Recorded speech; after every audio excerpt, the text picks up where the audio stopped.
All right, let's see if I can let's see if I can manage to do this correctly. Feels like it's been forever that I live streamed. So yeah, welcome to another Coffee with Bo, but no coffee because it's a late night live stream, synth talk live stream, synth Q&A, Bo Beats Q&A, whatever you would like it to be. So I to well, let me say like this. My wife didn't really want me to do this live stream because, of course, we're a little bit sleep deprived because we just had our second baby.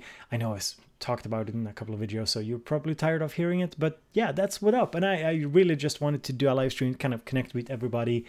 It's just I've been longing to do one, so I hope everything is coming through, the audio and everything. Some people say it's funny that I ask, but the thing is with the live streaming and stuff, you're never quite sure. You don't have to kind of control that that you usually do. So let's see here. George is here. Hello, George. Retrodrome is here as well. Anton is here. It says drink tea. Yeah, I should probably drink some tea. Maybe I'll go and get some. Decay Maze is here as well. Great Mate Workshop. Hello there, Tom. Hello there, Adam. Me alone in the corner. Trademark. Hello. I love that name. And yeah, I notice you. I see you. Evan C. Hello. Good seeing everybody. I just I had such a like a super tired day today. I worked really hard yesterday on videos and stuff, and today also. Even before lunch, I actually I'm working on. You can see it over there. It's the craft rhythm, from Modal. I'm working on a review on that. So, but I felt really tired, of course, because I'm not getting enough hours of sleep. That's basically it. So, but it's it's getting better. Sauce Aux is here as well. Gnoblar is here as well. Good seeing everybody. Don't forget to hit the little thumbs up button if you're here and enjoying yourself. So if you're new to my live streams, I do a couple of different live streams. I've had a little bit of a break because I've had a second child, and I wanted to kind of get that out of the way before I sort of start live streaming, because it's of course a very tiring process, both live streaming and having a second kid. But yeah, I do the interview streams, I do the talking, these kind of Q&As and streams, like more like a radio show than anything. And I also try and do music review streams now and then. I've been kind of slacking on that. I've focused more on the Amazing Synth Caves series on my YouTube channel instead, where I feature people's music and home studios. So that's what's up. Minor Kids is here. Renee is here. Good seeing you.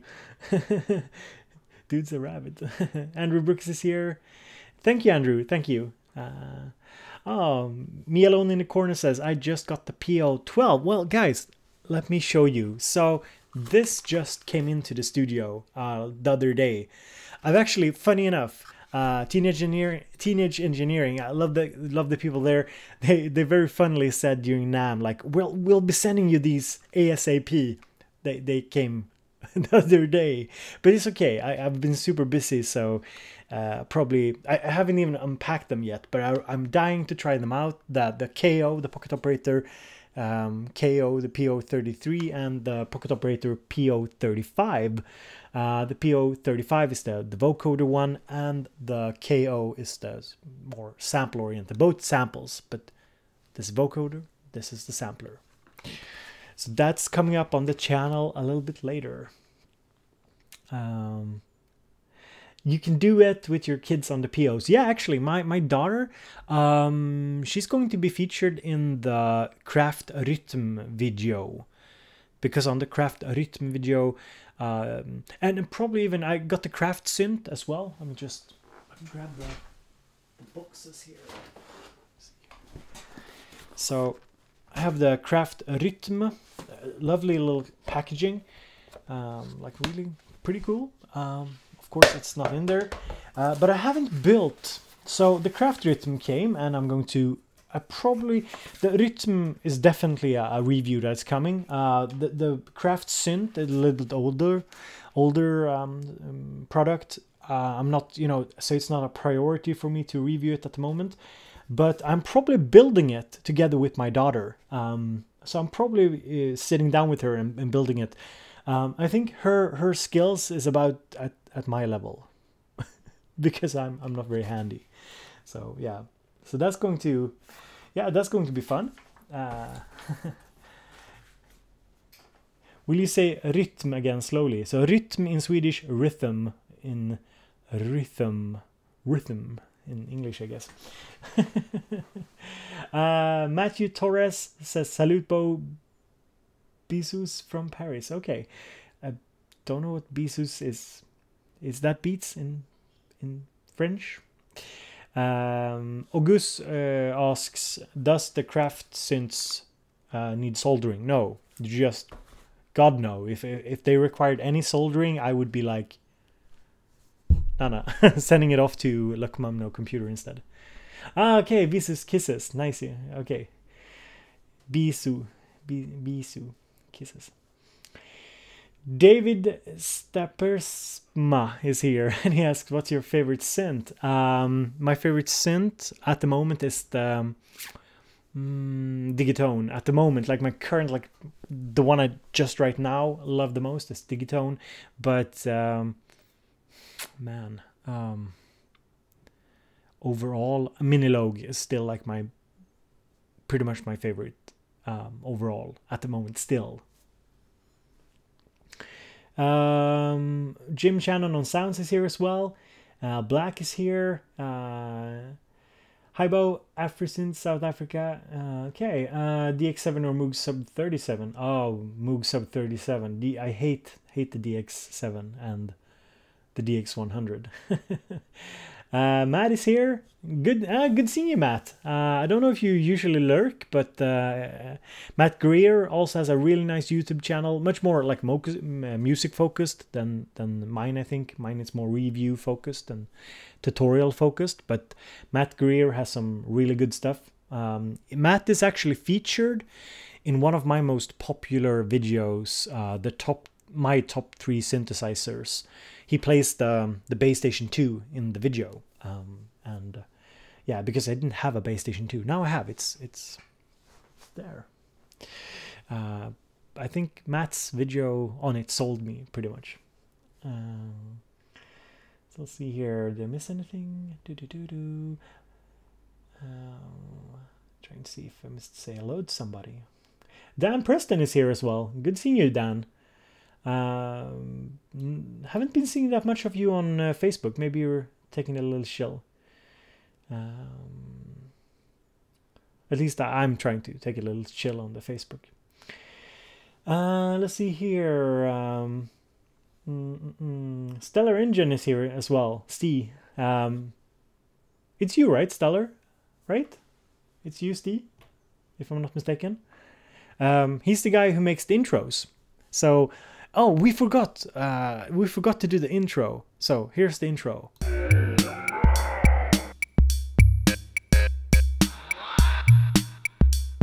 And I got a new little intro as well that you saw probably in my DistroKid video that Steve made for me, and yeah, like this. I'm probably going to use that intro. Can I bring it up? No, I don't have it anywhere here, but I'm probably going to use that intro for like the talking videos and stuff like that. Yeah, George. Yeah, Minilogue. I mean, I've said it before. And I really love the Minilogue, not just because it's a decent sounding synth, you know. It's not the best sounding synth I have. That's a different question. But if we're talking like my favorite, like what do I enjoy sitting down making sounds on the most? I'd say the Minilogue still. The Analog Rhythm Mark II is a close second.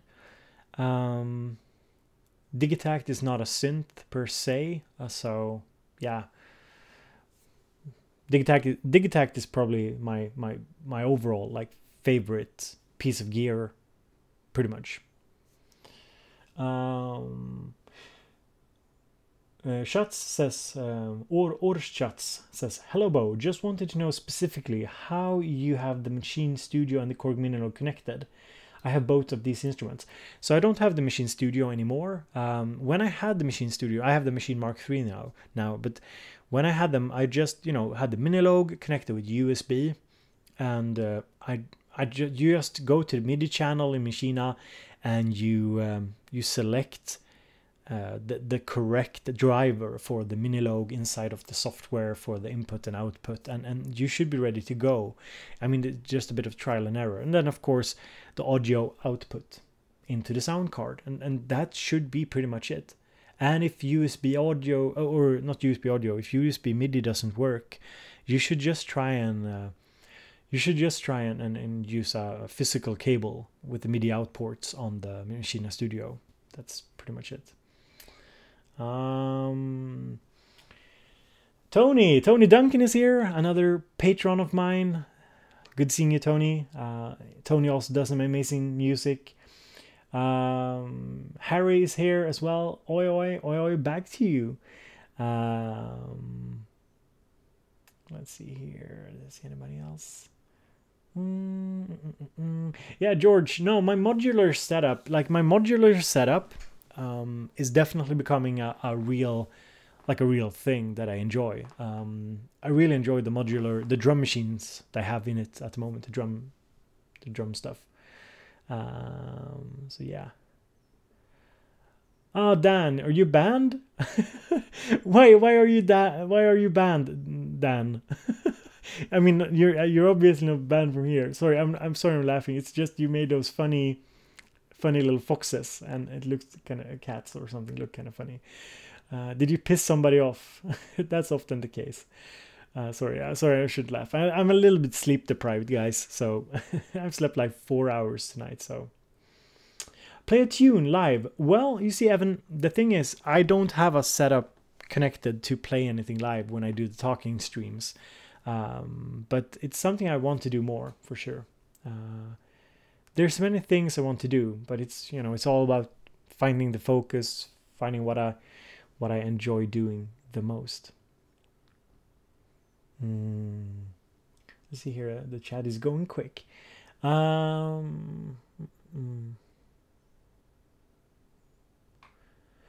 Let's see. Sauce asks, do you use any type of MIDI patch bay, or do you command control your routing in the box? So my new setup that you're seeing here behind me is a software setup on this side with the iMac over here, and everything there runs on USB MIDI. And then we have a hardware setup that I can run on USB MIDI as well, most of it. But most of it is just connected sequentially, and it's a big mess at the moment. A lot of things are not connected. It has a lot to do with the video projects I'm doing, so it's kind of a back and forth. You have awesome hair. Well, thank you. No, I don't really do anything. It's just there. AMD 303 says, hi Bo, hi chat. Well, good seeing you. I think it's the first time you're here, AMD. I think so. Me Alone in the Corner says, best drum machines. Best drum machine, like, I don't view the Digitact as much as a drum machine, as kind of a creative sampler. So I don't really say it's the best drum machine. I think there's like a lot of drum machines that can compete with the Digitact.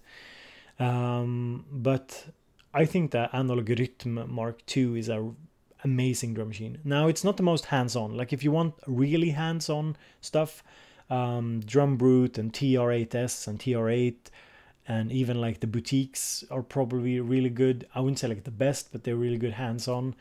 But in terms of like options and what you can do, like, I want to do a video soon. I'm not sure. I shouldn't say soon, because I have a list. I have like 20 video projects going. But I would like to do a video where I show you kind of how you can layer sounds in the Analog Rhythm Mark II, because I think it's super powerful. But it's not for everybody, the price tag, and it's a little bit, it takes time getting used to. So, but yeah, to name some other stuff that you guys are shouting out here in the chat, is Tempest, maybe, for sure.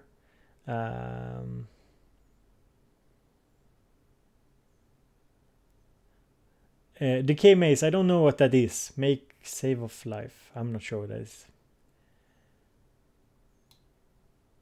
You make a save of the live stream.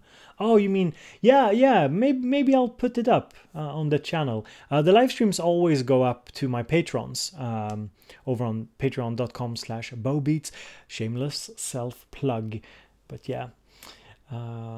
Maybe I'll put it up. I don't put all the live streams up because there's like, yeah, that would be kind of strange maybe. The Tanzbär and Tanzmaus, I like those as well. I tested them, but I don't own them. Haven't used them that much. I know the build quality is supposed to be a little so-so according to some people, but the sound is really, really good, for sure. Let's see, Mean-Spirited Mirth is here as well with the best nickname. I said it before. I love your nickname. Acronso, no, I haven't tried the Yamaha RX-5. Haven't. And I know Sphera Music, or George as I call him, he's a big fan of the Reface CS stuff as well. He's the Reface guy for sure. Bruno Crum is here. Good seeing you, Bruno. Thank you for the talk the other day on Twitter. That was a lot of fun. Just kind of talking about music labels and such. Always interesting.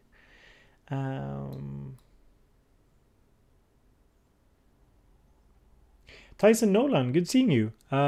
He asks, have you heard about the music production podcast? You should link up with Afro, DJ Mac, and do a swapcast. Let me see here. The music production podcast. Is it on YouTube, Tyson? Or is it on some other service so I can check it out? Tony, yeah, the review streams. So I want to do a couple of review streams, like probably like one every month or something. But at the moment, honestly, I've been more focused on the Amazing Synth Caves series and working on other content, because live streaming is kind of tedious and takes a lot of energy. It's like, you know, you want to keep the energy up, and sometimes I feel a little bit too tired to do the live casts super regularly, because of course I have like a family life and stuff. So yeah, I've been thinking about that a lot now that I've taken a little bit of a break from the live casts, but I do want to make more of the music review streams, especially for you patrons, definitely. Shreyan says, hello, Bowbeats, love from India. Well, love back to you from Sweden. Bulwark asks, do you use the Analog 4 Mark II much? Honestly, not that much at the moment.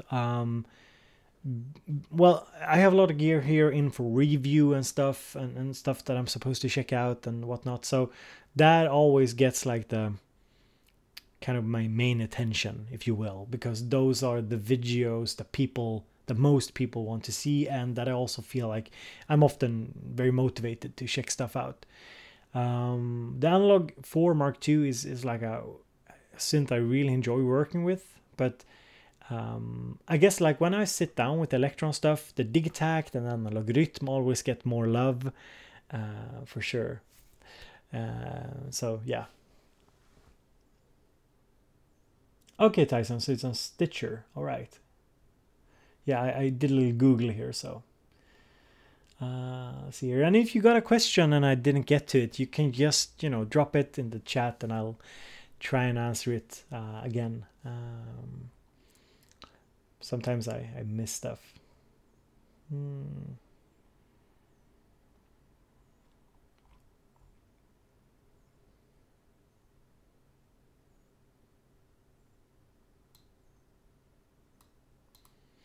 Yeah, George. So that kind of promotion stuff is probably not going to work very well. Like, the thing is, George, if you look at the viewership on particular videos, something like the Synth Caves works because it's something that has a general interest. People in general are interested.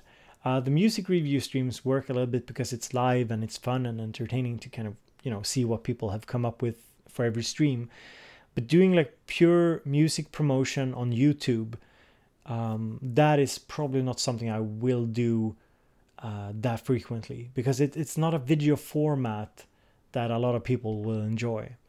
I've thought a lot about it, and of course I'm always kind of thinking about new ways to develop video formats and so on. But so far, like, the best way for me to promote people has been the review streams and the Amazing Synth Caves videos, and the occasional videos where I promote other channels.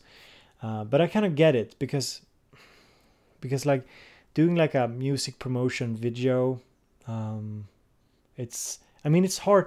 If you imagine, like, if I promote my own music, that won't be a video that gets, compared to my other content, it's a kind of a low views kind of video, low engagements compared to something that is more in line with what I do on YouTube. So it's something you really have to think about, for sure. Mean Spirited Mert asks, hey, well, how many VCAs are you planning to unlock in? I won't have any VCAs in my Eurorack. No VCA. But I will have pocket operators. Not in the Eurorack though. But yeah. So for the Eurorack stuff, I'm working on a little, if you've been to my Instagram, the Instagram is Bo Beats. It's the little, not a link, but you see the text down there. You've probably seen I'm working on a project with Hexa Inverter Elektronik. They make Eurorack modules, and they have something new coming that I'm working on and working with, and it's a pretty cool thing. It kind of fits my journey into Eurorack, so I wanted to work with them on that. And I'm also checking out some of their drum modules, so that's very cool as well. I realize, like, there's just something with drum sounds and drums in general, with physical synths and physical Eurorack units and such, that is just a lot of fun. I find it very appealing. That's why I like the craft rhythm, the pocket operators, the mini jams that I got. I still haven't done a video on those, but I should probably do that. The analog rhythm digitech, kind of these drum machines are just a lot of fun to work with. Now, you don't necessarily make a lot of like finished track with just a drum machine, but I guess it's the hands-on approach, and yeah, it's so nice to have the physical feel when you're doing drums. Carrate, good seeing you here as well. Evan C asks, do you like old school synths? No, I really don't. Sorry, I really don't like old school synths. Like, I can understand the appeal, I can understand the idea behind them. I can relate to people who like old school synths, but personally, I just don't find old school instruments fun.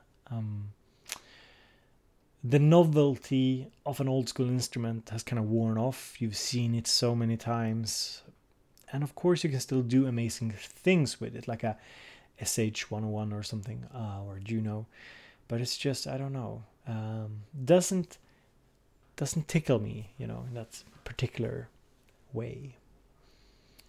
And also, one thing with older synths is often that it's so, the UI, the operating, the interface, the way you operate it, it's so convoluted and annoying, and I just have so many bad experiences from the DX100, the Roland D50.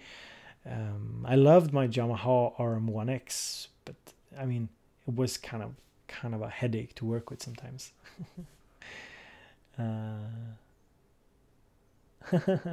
Don't ask Swede about synths. He's Electron by nation. Yeah, exactly. Yeah. I don't hide the fact that I really dig their stuff. Definitely a big fan. No worry, Inky. So let's see. Lupa says, hello, Bo. I'm from Brazil. Well, I'm from Sweden, as you know. Do you like the Novation Peak? I've tried it in a store, so I don't have any extensive experience. I think it's a really good polyphonic synth, and I think it's priced pretty good. I think some, like the System 8 from Roland was a little bit, maybe a little bit too expensive. I think the Prologue is a little bit too expensive. But I think the Peak was like nicely priced, for sure.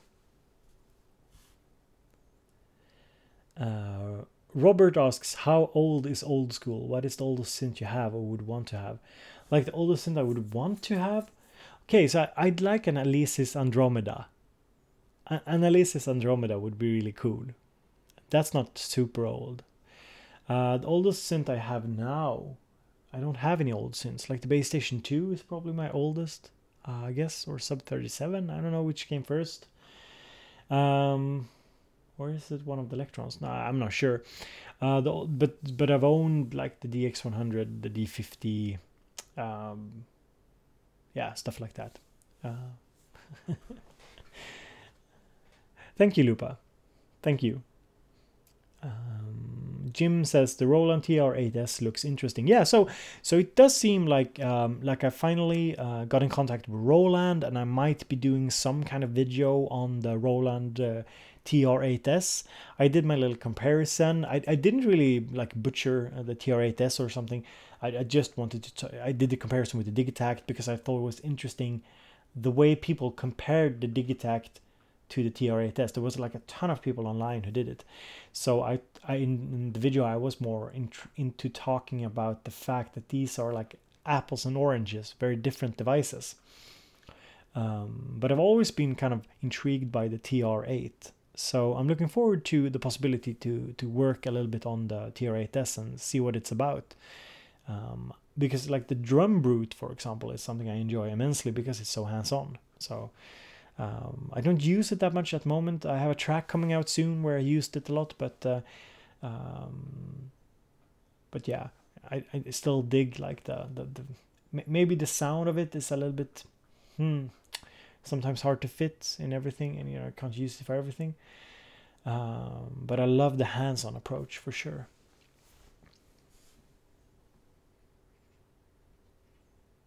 What's my favorite genre of EDM? Not EDM. no, sorry. I don't know. Is there more than one genre of EDM? No, I'm just kidding.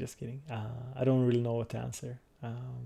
I like more old school trance stuff. Paul van Dyk, Armin van Buuren, Tiesto, like the older stuff. I do fancy myself some Deadmau5, but I'm not sure he'd approve if I call his music EDM.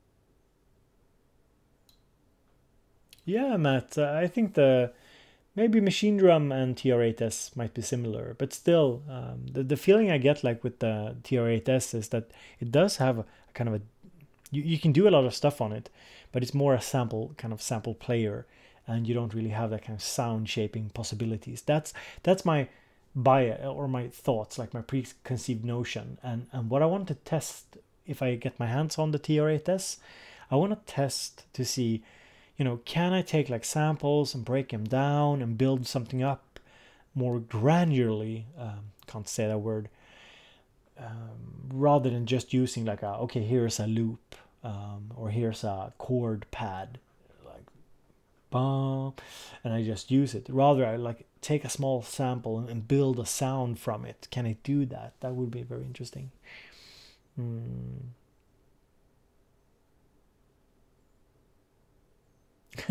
Andrew Brooks says the Andromeda would be a nightmare to maintain. Yes, maintenance. Another reason why I don't like old synths.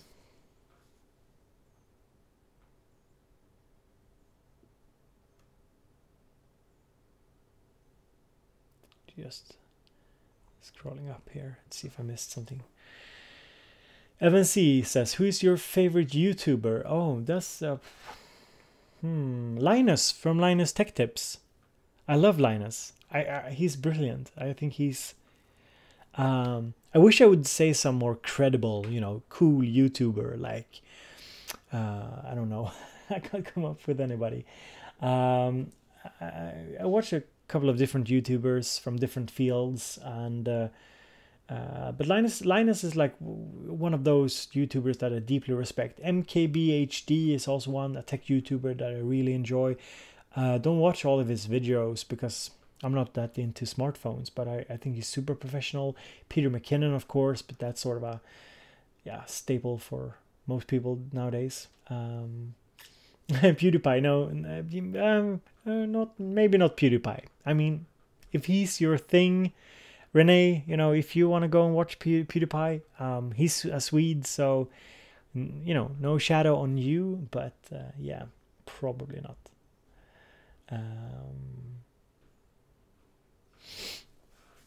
Simon Castle says, I'm saving up for a Eurorack. Do you know any good effect modules worth the price tag? That's so hard, Simon. Like, worth the price tag. The ones I have is the Black Hole DSP2 from Synths. I have a prototype, so it's not out yet. That one is seriously good. Like, I really think it's a really, really, how do you say, a full module. Like, it's, but I don't know the price. I don't know what it's going to cost. I did enjoy the Bafaco, the one I reviewed, the crush delay, but I wouldn't say like that's not a, like if you're going for like a first FX unit, I would go for something that's a little bit broader, maybe, in a sense. The Erica Synth is broader. Has different, there's 24 different algorithms or effects in it. So yeah. The Clouds from Mutable Instruments is discontinued, so yeah, that, I mean, I really like the Clouds as an effects module, as a kind of granular sampler thingy. I don't know how to, I don't want to try and describe what it is, but yeah, I really dig it as well. Nodi is here as well.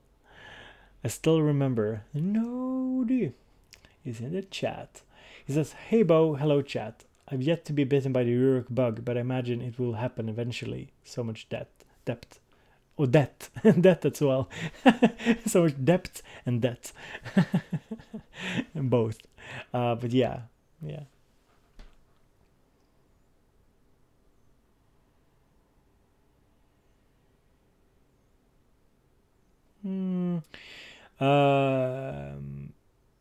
Eugene asks, some provocative question. Do you think that self-limiting is a key to creativity, like stick to a limited number of synths? I don't think it's a very provocative question. I think it's like a meme. The whole like limits leads to creativity. Having too much is bad for. I don't. Those relationships, I mean, those are kind of correlations, but not causation. For some people, limiting themselves can be very helpful in certain situations. For example, if you have too much and you feel stressed about having all these different options, you should probably limit yourself. But for a lot of people, having different options leads to different explorations and different possibilities. Let's see if I can, I'm really tired, but let's see if I can come up with an analogy here. So, is it bad to have choice in life? Yeah. In some ways, choice can have like significant negative impact, for example, on your stress levels. Having hundreds of cereals to choose from in a store is often not positive for your psychological well-being. Doesn't lead to you making creative choices about what cereal to choose from.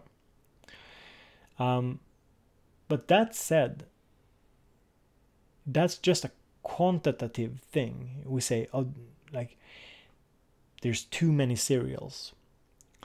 On the other hand, having many choices of good quality can of course be a good thing. like if you go into if you're into clothes and you go into a clothes store, if you're really into clothes and go into a clothes store, you know, you don't go around like, oh my god, there's too much, I'm stressed out. You know, it's the options is part of the thing you like. You wanna botanize and look and choose and pick and match maybe. And I think the same goes for a lot of people when it comes to their instruments and the relationships to the tools they use. But what I will say is that there's a definite relationship. I would go out on a little limb here. I don't think it's very, very, how do you say, provocative or very new in any way. But there has to be like a, so this is a tip for any beginner listening in.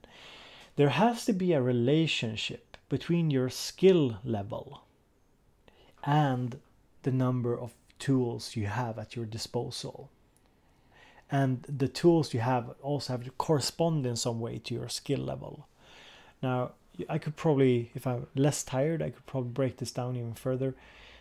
But what I mean is, if you have too many choices and you're a beginner, the problem is, or too many tools, too many synths, the problem is that you're probably not equipped to deal with learning and making use of all of those options. But as your skill increases and you master different instruments and master different aspects of it, of course you will be able to handle more and more. Just look at professionals who often have a lot of tools in their studios, not because it's cool. Well, some of them probably have it because it's cool as well. But I do think that they have like, that synth has a specific place in their heart or a purpose. Maybe they only use it like once every few months. But when that time comes, they know it because they are skilled, because they have so much knowledge. So would I advise a beginner to invest in tons of synths or tons of music equipment? No, definitely not. I mean, if you want to, I think it's totally fine. I think collecting, I think having is a part of the fun of any hobby. But it's not necessarily a positive thing if you're just getting into stuff. It's better to kind of start one or two things and kind of build up and learn from there, and not kind of overwhelm yourself. So that's the thing. It's not about creativity for me. It's about getting overwhelmed, being able to handle the choices that are laid in front of us. And this is also why choices have to have a qualitative aspect to them. Because serials, having hundreds of serials is not important to anybody.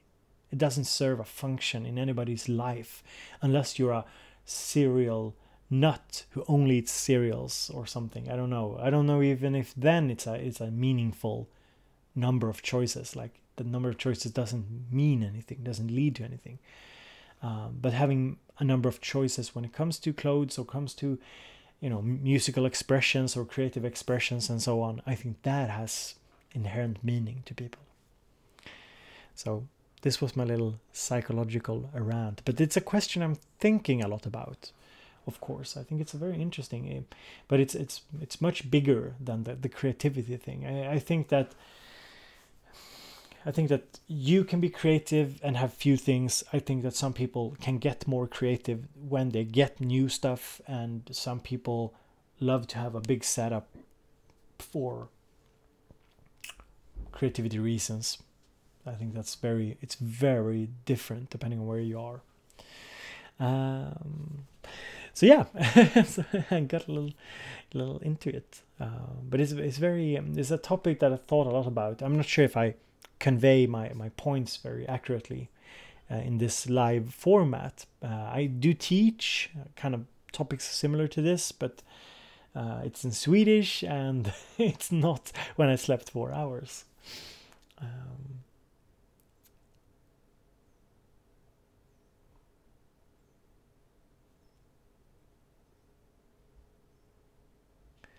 Let's see here. Jürgen Brandt is here as well. He says greetings from Denmark and thanks.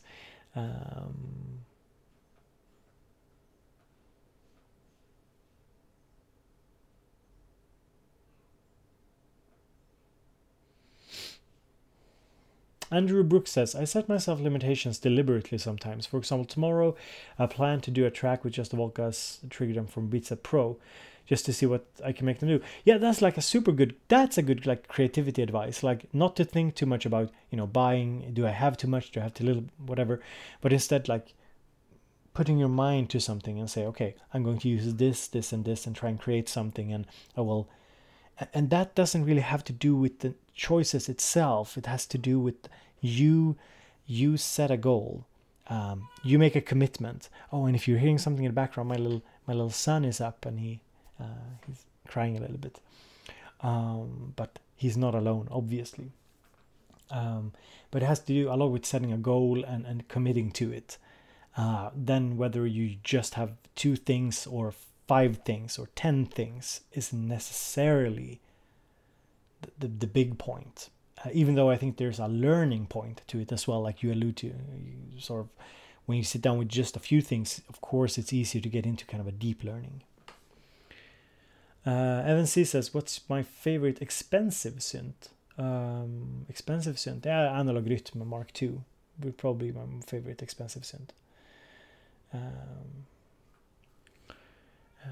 Thank you, Jim. Thank you for enjoying it.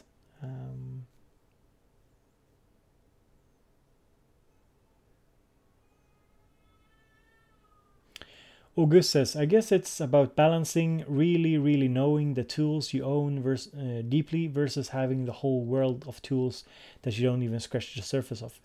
Yeah, that's one way to put it. That's one aspect anyway.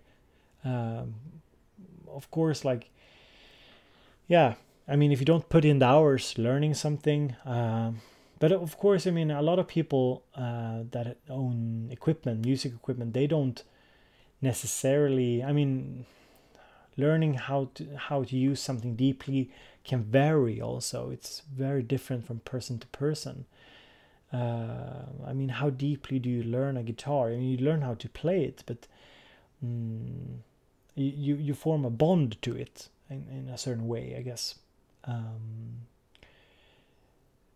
I think what I'm thinking of here is that sometimes we get this idea that learning a synth is sometimes like you have to know everything in order to use it well, and I think that's also kind of a meme. I think you can learn. I mean, I totally get people. I know somebody, I'm not going to point somebody out here, but somebody in the chat has told me several times that he hasn't even loaded his Analog Rytm with samples yet. And he didn't update his circuits either to the new firmware, because he used them in a way that suited him, in a way that worked for his workflow, and in a way that made sense for him. And you know, if that means only using parts of it and using just a small percentage of what it's capable of, I mean, I don't think there's any good or bad to that. It's just about, you know, finding the right way to use a particular tool. Like I have an analogy to this would be, I have let's see here. I don't have it here. I have a little toolbox over there with countless of little screw heads or whatever you call them, and I use like 3 of them, but I have the rest. So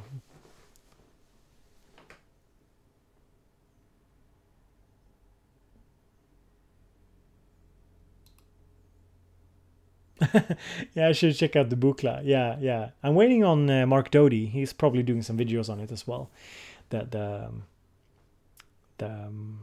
Buchla stuff. So Sebastian is here as well. Sebastian says, I met a musician that had a Minilogue, but he uses his Volcas because he's more comfortable with it. Yeah, makes sense.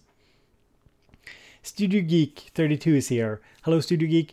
He asks, how is Bobits Jr.? So my son, and he's named Vide. It's a super hard name to pronounce in English, or right, especially when people ask me like in text, like what's his name, and it's like Weed. So yeah, Vide is his name, and yeah, he's doing good. He's good. He's healthy.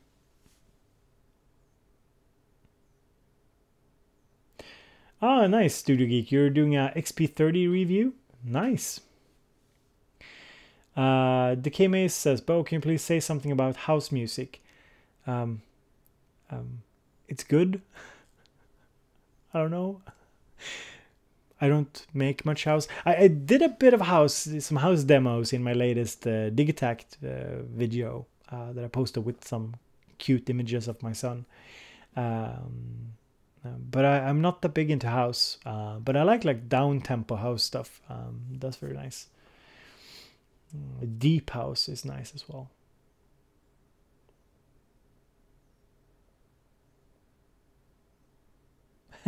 Jason Crutch says you can never have too much. Yeah, give me more synths. But I have to shout out Modal because the packaging, it's like buying a video game or something. I thought it was really cool. This is where the craft rhythm was located. So it's kind of foamy.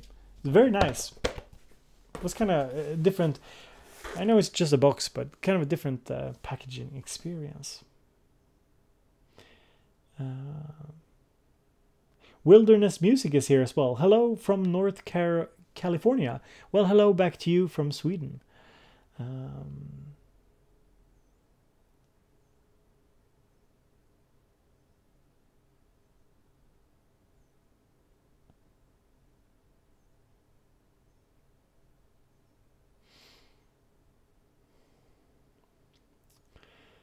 See here, I'm just going up here a little bit. Yeah, Pat Brady notes the Matrix boot is going up in price. Yeah, the big dog. Let's see, over there. The big one. Yeah, so suddenly it became a better investment. It's like since it's like cryptocurrency. Smash City, good seeing you. Inky Blue says, I like just going to select a few real instruments and going, having a little bit hard to understand here, but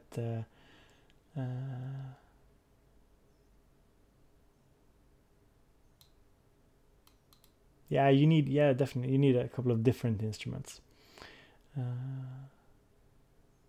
No, Renee, not Vida.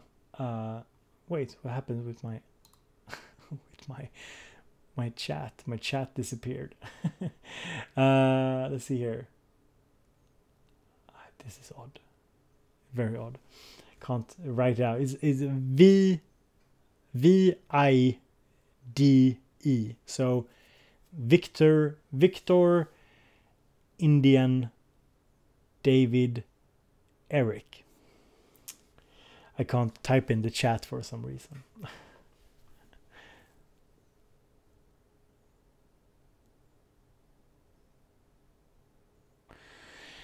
Sebastian, it's a good question. Sebastian says, being so in love with the Minilogue, do you plan on buying a Prologue? So Sebastian, I try to be like very clear. I don't really plan on buying any synths for a long time. I might ask, or I will try to ask Korg to send me one, to loan one for a couple of months or something, and check it out. But I don't really have I'm very focused on making Bow Beats sort of sustainable, keeping the lights on, so I can continue doing the videos and continue doing the live stream and everything during this year and next year and so on. So the Prologue would be up there among the synths that I'd like to purchase, but I'd probably just try and borrow one, or and get one from a sponsor or something, to do a series on it, because I think it's a very intriguing synth. Like, I think it's priced a little bit too high. I think it's a little bit too expensive for what it is. But at the same time, they have this kind of open architecture with the digital oscillator, and it's intriguing. It's intriguing what you could do with it. Because I feel with the Minilogue, I've sort of hit the wall, what I can do with it. I feel like I've mastered large parts of it anyway, to an extent that I feel comfortable with. So it would be really fun to try out the Prologue for sure. for sure. Loop asks, Bo, do you think the montage from Yamaha is good for creating sounds?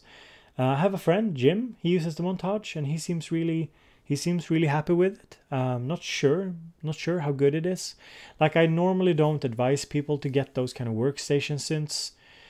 They always feel a little dated to me. But if they pack a punch, and you get a lot of features for your money. So yeah.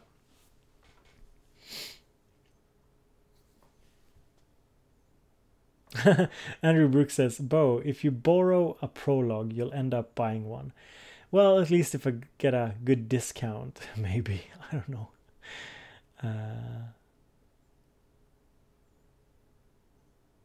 Am I familiar with AM synthesis? No, I'm like barely proficient in subtractive synthesis, and FM. I'm starting to scratch the surface on FM again. I sort of developed a phobia for it during my DX100 days, and yeah, so I'm just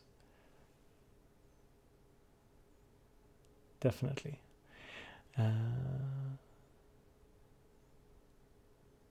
Simon is here, the Magpie. Good seeing you, mate.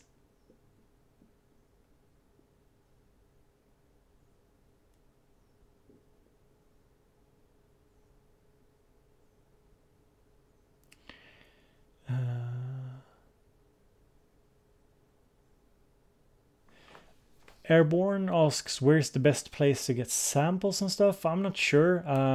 Like, if you want to buy it, I would say Loopmasters are, they come highly recommended. But there's a ton of free samples out there that you can get, so I think that's pretty cool. I don't think you have to spend that much to get kind of a basic sample setup. James Barron says, what's your thought on a few music producer YouTubers experiencing burnout? So that's a heavy subject, and I probably don't want to get into too much, but I have a video that I'm planning, where I'm planning to talk a little bit about depression and burnout and that sort of stuff, because it's very interesting to me, being a professional in the field. But I think it's very natural, being a creative, especially on such a volatile and fast platform as YouTube, that you easily get overworked. I think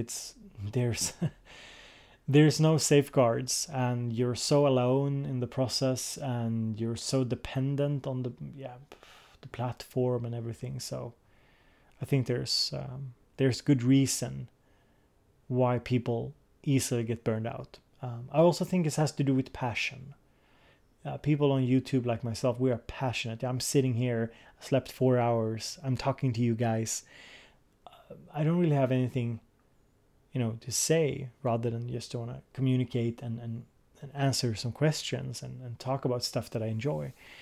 And it comes from a place of passion and interest, and that's kind of a danger. A lot of the patients I had with burnout, they always said, like, yeah, but I was happy right before I got burned out.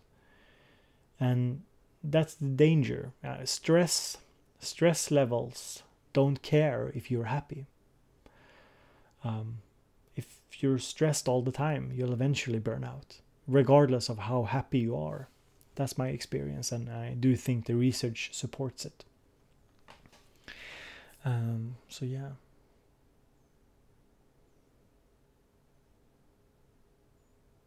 How do I like my coffee best? I like, I guess I like a standard filter coffee, black roasted, really nice. But I do enjoy an espresso, a good espresso. But I drink too much espresso, so yeah, probably not a good idea. Yeah, I saw Andrew's video on the modular stuff. He's getting really into it, for sure. Studio Geek, no Discord today.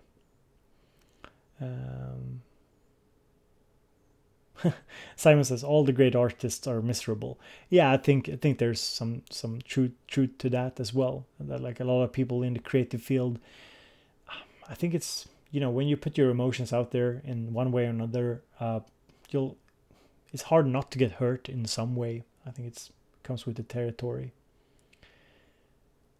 You don't get what's up with the coffee and the synth YouTubes.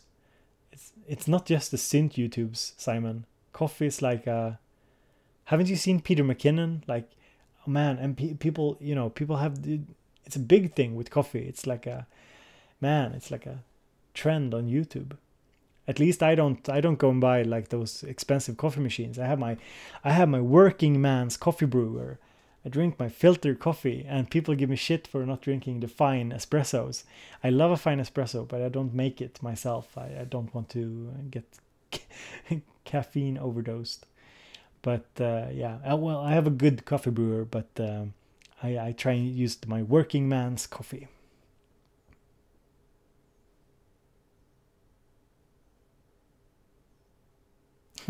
Yeah, Peter McKinnon is ridiculous with his coffee. Yeah, I mean that machine, he bought it. I think he bought it because it looks good on camera, for sure.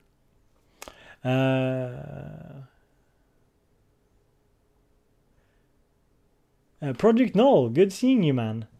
And Electric Gentleman, if I didn't say hello to you. Morgan V as well. Morgan V says, can you do me a favor and shout out to Nat? He's sitting right here and would like to see his reaction. Hello there, Nat, if that's correct pronunciation. This is Bo Beats. Hope you're having a great day. Morgan V wanted me to shout out Nat. Robert asks, how do you organize your sample files? Do you have a system or is project by project? My sample files I organize by manufacturer, and then I use their file structure. Pretty much.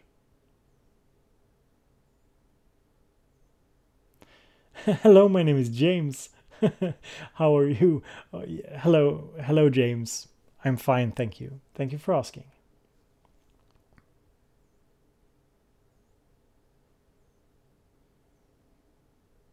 Hayes, good seeing you, Hayes Anderson. And good seeing you, mate. Airborne, good seeing you as well. OP1 versus Korg Elect Tribe, OP1. Imperfect says, any thoughts on going DAWless, Bo?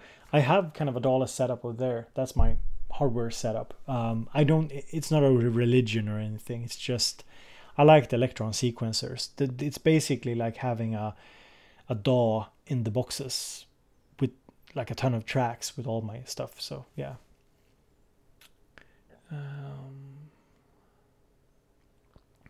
Heathcliff, good seeing you. I don't know if I said hello to you, Heath, but good seeing you. He asks, Heathcliff knows I got a new iMac a while back, like the most expensive investment in this channel that I've ever done. Pretty much my most expensive investment in anything. I used an old iMac from 2011, and I actually sold that one. I got a pretty good deal on it. I sold it to someone. It was in good shape, but I needed something better for my video production, so I got a new iMac. I didn't get the iMac Pro. I felt that was a little bit too overkill because I don't really use more than 4K video anyway. I don't even use 4K that much. So I went with the top model of the iMac, and it's been really good. For music, it's very, very much overkill for what I'm doing. But for video, it's very much perfect for what I'm doing. So it's, but it's super smooth with my music setup, like no hiccups so far whatsoever. Very, very stable.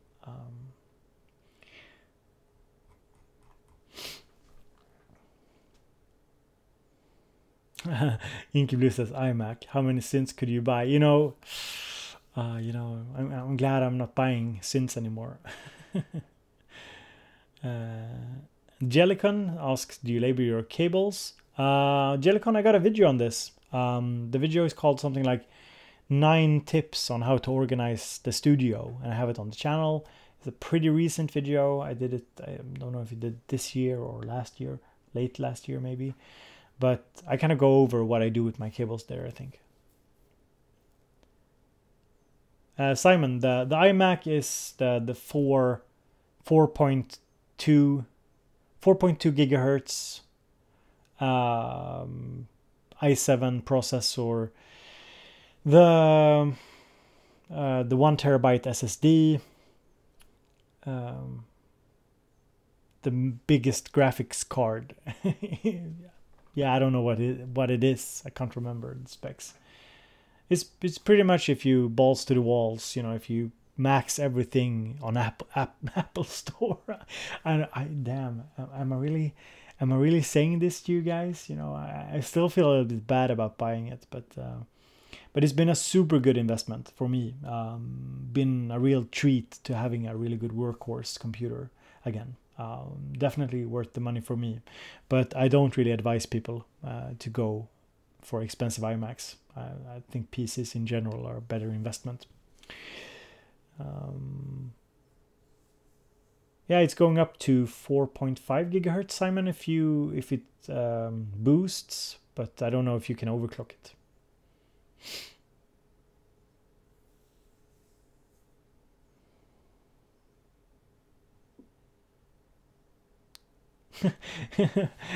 Yeah, Inky, you heard it here first. Not buying any more synths. Yeah. He says, I say that every time I get a new synth.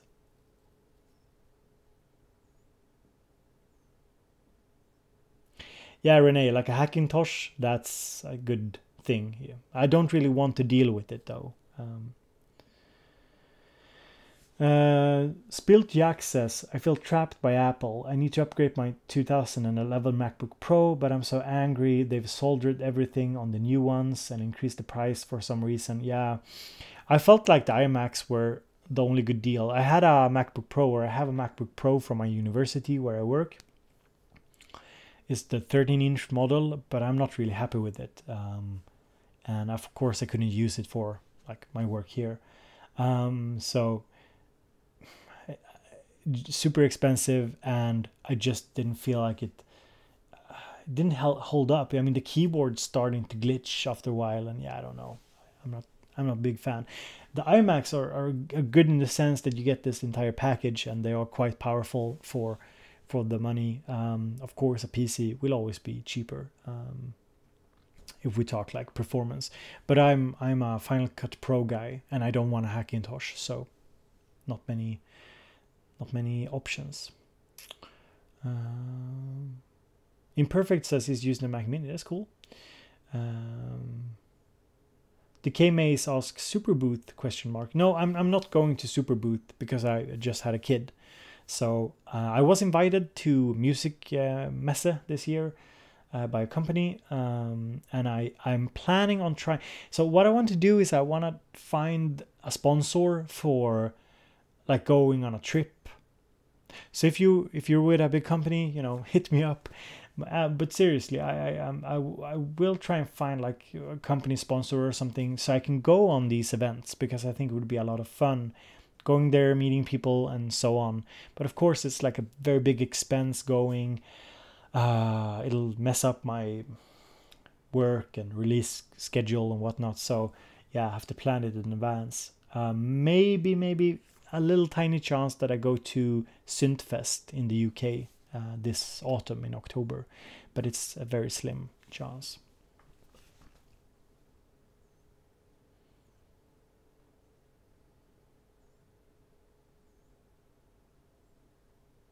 Yeah, Project Null. I feel like you've been absent.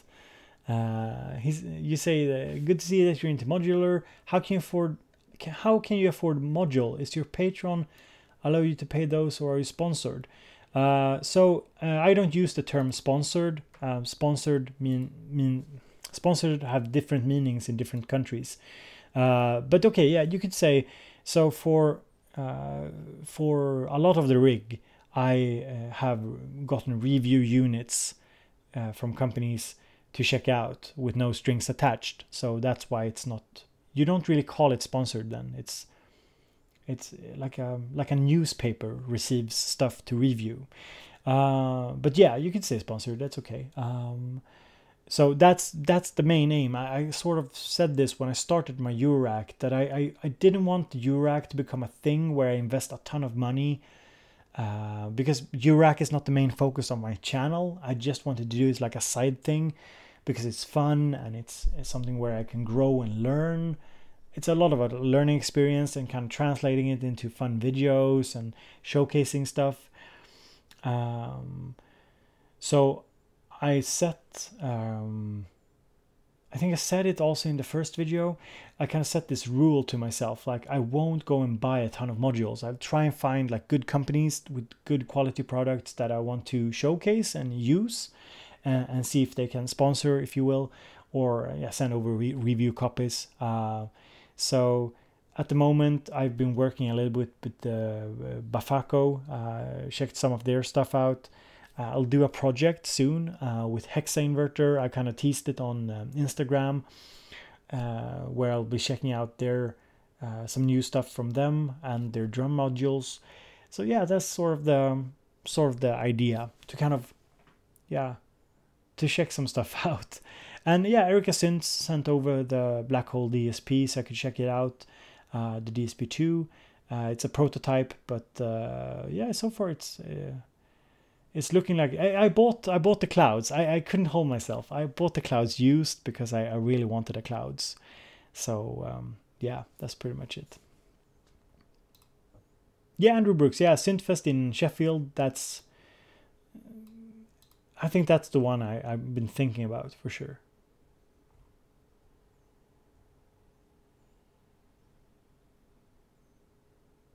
Yeah, Hexa Inverter modules. Yeah, I have, if we look at the module here, like the top row, I have 5 drum voices in the module at the moment from Hexa Inverter.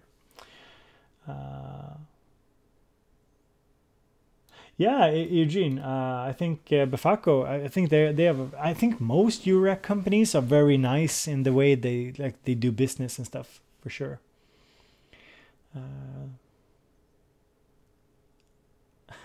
Bafako means small spliff in Greek. Okay.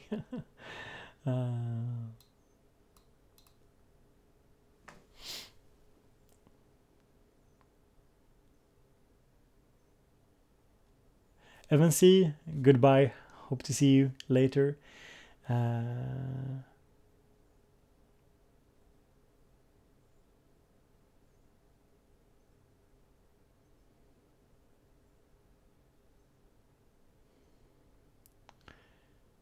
Okay, Simon is going to Super Booth. That's awesome, Simon. You have to do some real coverage. Some badass coverage of the Super Booth stuff. Let's see here. Yeah, Steve. Yeah, it would be awesome to go to Synthfest. That would be really fun. I know it's a kind of a small event or a short event, but yeah, maybe I'll do a little vacation to England and Britain and check it out.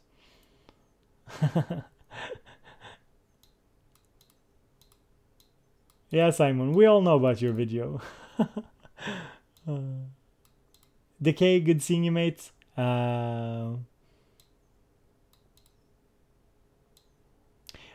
guess you could say imperfect promotional units. Yeah, I guess you could say that. Let's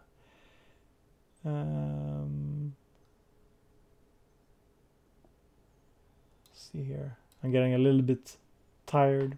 Slept 4 hours about that. So I'm just trying to keep up with the chat.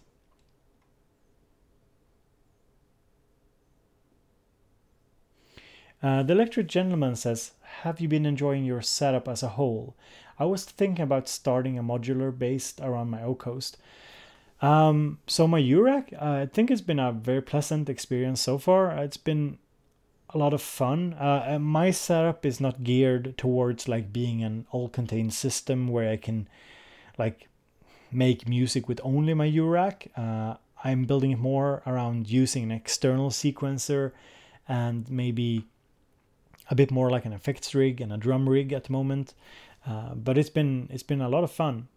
But I'm taking it slow in the sense that I I work with it. I take piece by piece and try and learn and see how things work. And I don't really want to rush the experience. And I try to kind of yeah, kind of capture it in my videos as well.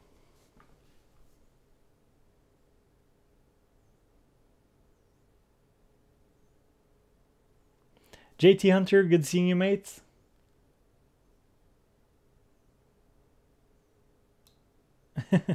Thank you, Andrew. Thank you. Yeah, yeah. I wasn't sure I would live stream, but I feel like it's a lot of fun just hanging out a little bit and just seeing what you guys want to chat about and answer some questions for sure. It's all good.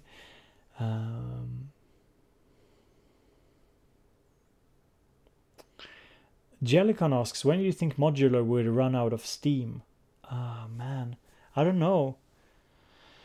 Like, Eurorack is getting kind of popular in a sense now. So of course, we'll hit a point where something else becomes popular, but I don't know. I don't know.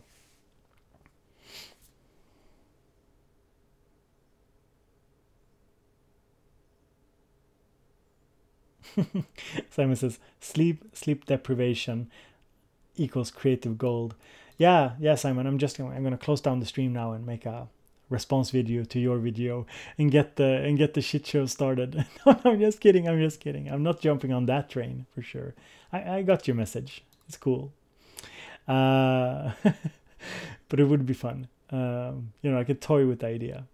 Let's see here. Richard, good seeing you, mate. Richard Laux in the chat. Yeah, I think modular will be around for a long time for sure, Richard. No, Project Null. No, we were speaking about like other YouTubers burning out. We've had other synth YouTubers talking about like the stress of YouTube, and I'll level with you. There's days when I'm very tired. Of course, I work really hard, and I think I think you guys know I work hard on this. I think it shows. I think in the videos that I try my best. But we were more talking about like that there's been more and more people coming out and talking about like the strain of doing YouTube, and I think that's good. I mean, I think it's something that more people need to talk about, like how creative jobs are very demanding in a quite different way than ever like other types of jobs. But yeah, but I'm feeling pretty good.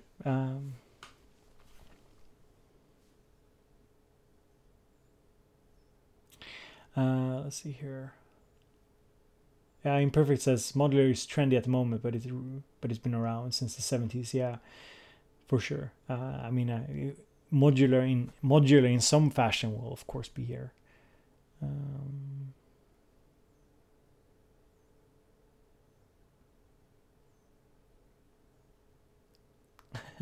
Haze, yeah, exactly. Drumming, a good way to kind of get the steam out of your body.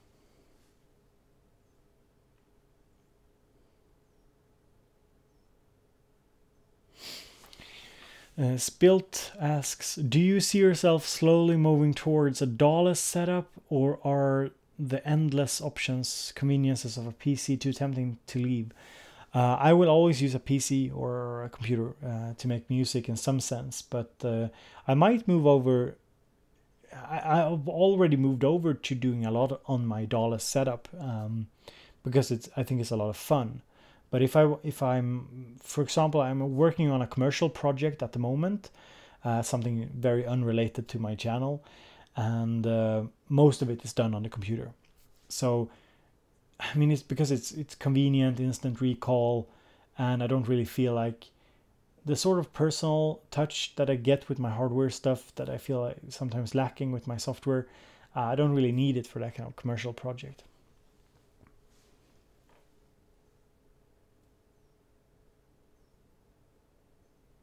I just said something that made my Alexa go crazy and start babbling. Mark, good to see you, mate. Good to see you. Jump on the roof. Well, thank you. Glad you liked the video about DistroKid. I thought it turned out pretty good.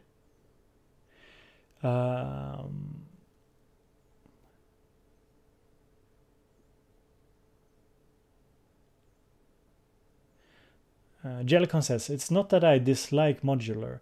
I see the option it brings, but most seem to randomize some bleeping and don't get anywhere.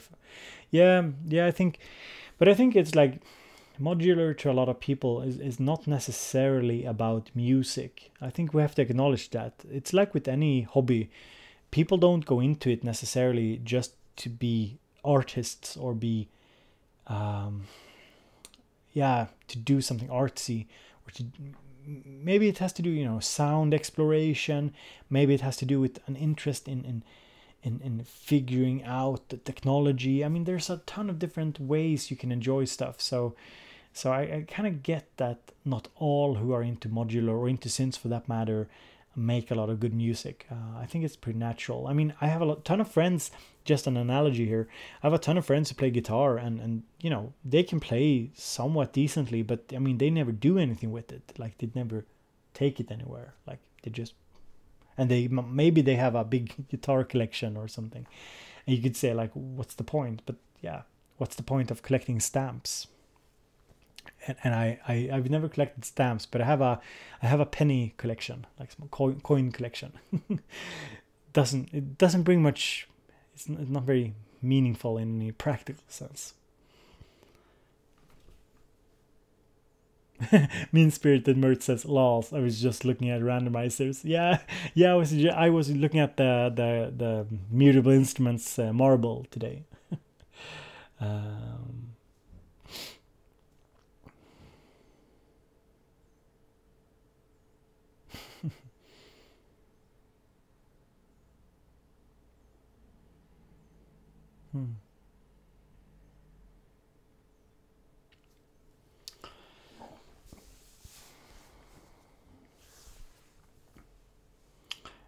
The undead dwarf.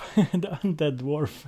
I'm getting a little tired here because I'm laughing at the name. I thought it was really funny. The undead dwarf says, "Hi Bo, what would you suggest are the basics in a DAW setup?" The only basic I can think of is having a good main sequencer. Something like what's the name? Kind of forgetting it. But yeah, we have the Electron stuff, the Digitact or the Octatrack, Thorase, MPC Live. You have the Pyramid, the Engine. Is it called Engine? Chat knows. But yeah, there's a ton of different. That would kind of be my starting point. Circuit maybe. Electribe works as well. Circlone. Yeah, Circlone as well. Richard, good seeing you, Richard. We're having a little late night sleep deprived stream here. Going to stream a little bit longer, but yeah. Told the guys I've been not getting enough sleep, of course, as of lately. If you guys don't know, just had my second baby, so a little bit tired. Beats the Pro is also a good brain. I have it hooked up to the Eurack at the moment. It's working pretty nicely.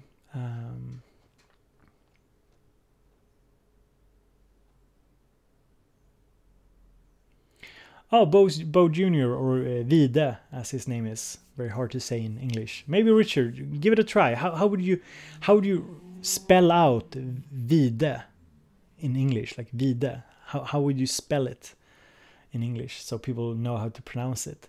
Vide. But yeah, he's doing fine. He's sleeping right now, so I'm soon going to bed as well. Yeah, Kilpatrick Carbon is also a good sequencer for sure. Mason, good seeing you, mate. Good seeing you. So many nice people. Good seeing everybody. Oh, Richard, congrats on the grandchild. Vidhe, yeah. Yeah, exactly. Vidhe. Jump on the roof, yeah, correct. How do you pronounce your last name, Bo? Nurmi. Nurmi. Bo Nurmi would be the Swedish pronunciation. Bo Nurmi. So in English I say Bo Nurmi, because yeah, well, of the American accent. So one time when I switched schools, they wrote me a letter, and they spelled my name, like my last name, like totally crazy with those Swedish letters. Oh, and yeah, man, that was a laugh. Like the worst possible complicated way to spell my last name.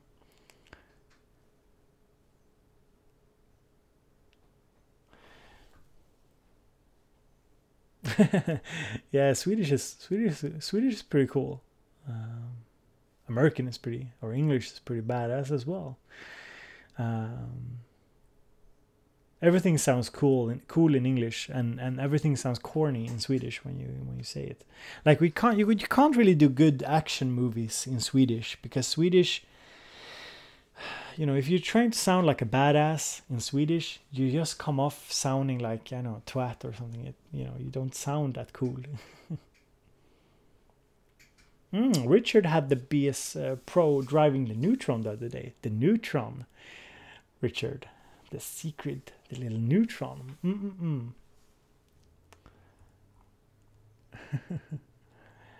Astromas, yeah, I visited USA. I went to New York and Boston in 2002, I think it was. Was there for a couple of weeks or something. I liked it. I thought people were very open, very friendly. Perhaps in a little bit of a shallow way, but they're still a lot more open and friendly than Swedish people. Swedish people are a bit like this. When you go on the bus and everybody sits on their own seats and everybody's like, don't sit here, don't talk to me. In the States, people came up to me.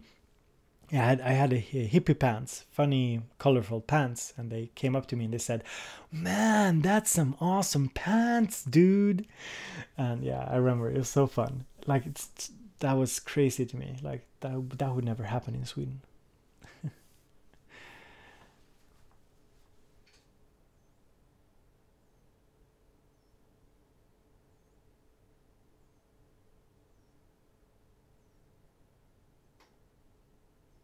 AMD says it's the same in Austria. Yeah, like in a lot of European countries, people are a little bit shy.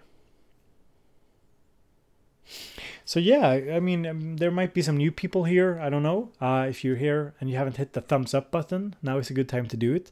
I want to shout out some stuff that is coming up on the channel. I'll be a little bit later. Going to review the pocket operators, the new ones, the PO35 and 33. Maybe not full reviews on both. There's already a ton of great reviews out there, but I'll definitely do some kind of coverage on them. Also the next review is probably the Craft Rhythm from Modal. So that's coming up. Probably going to build the Craft Synth together with my daughter. I'm not sure if I'm going to do a video on it, but yeah, we'll see. I want to do a review of the Launch Control XL as well, the MIDI controller. I have it over there. I don't know why I haven't done a review on it. It's an excellent MIDI controller. But I have a fun idea. I'm using it with my Digitact at the moment, so that's probably coming up. So that's some of the plans. And of course I got the Hexa Inverter Electronique. I'm doing I'm doing a project with them on their drum modules and some secret stuff that I can't talk about. That's coming up. Yeah, so that's coming as well. Probably expanding the Eurorack with another 6U as well. Probably, yeah. And yeah, what else is coming up?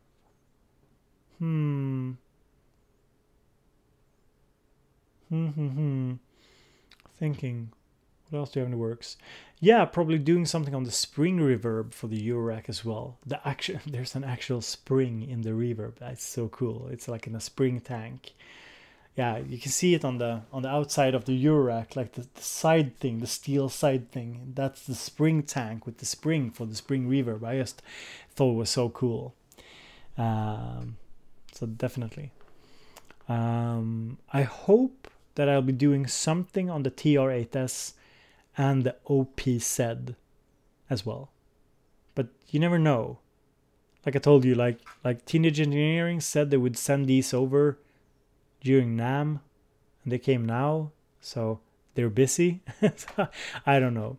We'll see what happens. Yeah, the TR8S, I should be able to check that out as well. Prologue is on the wish list. Talking to Korg at the moment, but I don't know if I'll be able to get my hands on one and check it out.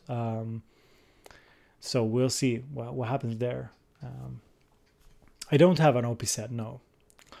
And I don't have the TR8S here as well. Deluge or Deluge, or however you pronounce it, is something I want to check out. But we haven't been able to set something up. It's sort of this product where I need to devote a ton of time to doing the actual work with it. It's not really something you can just like the craft synth. It's something I can do like pretty quickly. It's not that complicated to get a feel for it and understand it and be able, like, it's pretty straightforward. But the Deluge or whatever, that's something, you know, you really need to have some time with it and get into it. I was also interested in checking out Torre's SP12. I thought that was really interesting as well.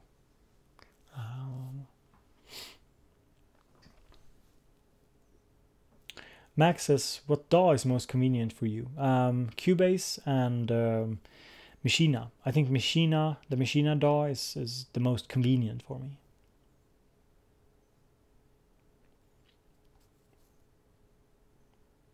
Yeah, Richard, I get the feeling that you're enjoying the TR8S and the Behringer stuff as well.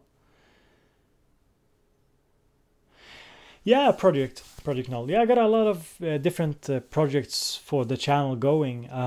It's just a matter of finding the energy and time and you know, picking and choosing what I want to do. And yeah, and of course I want to spread out like the reviews a bit and do a, you know, I try to keep the content a little bit varied. Got some interviews planned as well and so on. So that's coming as well further down the line. Andrew, it's been great having you as well. Good to see you later. So guys, been streaming, I don't know for how long, an hour and a half maybe. So I'm actually going to say my goodbyes in just a moment. So if there's like any pressing question you want to ask, feel free to kind of drop it before I go, and I can address it if there's anything you want to talk about. But yeah, it was awesome hanging out with you guys and just, you know, having a little synth talk. It's always a lot of fun. If you want to support the stuff I do here on YouTube, the easiest way is always to subscribe to the channel, hitting the like button. And if you want to, you can always become a patron. The link is, of course, always in the description. We got a forum, simplesynth.com. Got the Discord as well. So it's just a nice place to hang out and chat a bit.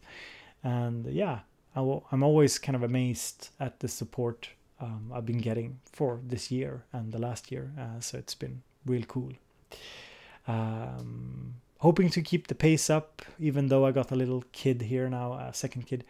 But it's looking good. I've managed to squeeze in 2 videos. My kid came last, not this Tuesday, but the Tuesday before. And I've even managed to make 2 videos. And I do have some backup videos as well if things get rough. So yeah. So Sebastian, good seeing you. Max, Studio Geek, Justin, always good seeing you here as well. Justin Hayes, good seeing you. Mean Spirit of the Mirth, Jump on the Roof, Jellicon, Astromas, Jim, good seeing you. Andrew Brooks, Spilt as well. Richard. Richard says all the cool kids are on the Simple Synth. Yeah, that's the cool kids. Hardwired, good seeing you. Yeah, and great, Hardwired. Glad you liked the video. I thought it turned out nicely. AMD, good seeing you as well. Mark, good seeing you. Max, and everybody. So guys, gonna quit the live stream. Have a pleasant Easter if that's something you celebrate. We Easter is a thing in Sweden, not a very religious thing, but it's a thing. We eat a lot of candy, so that's what up. So guys, talk to you later. If you haven't seen the latest couple of videos, go and check it out. There's probably something there for you. I upload like 2-3 videos pretty much every week, so have a nice evening.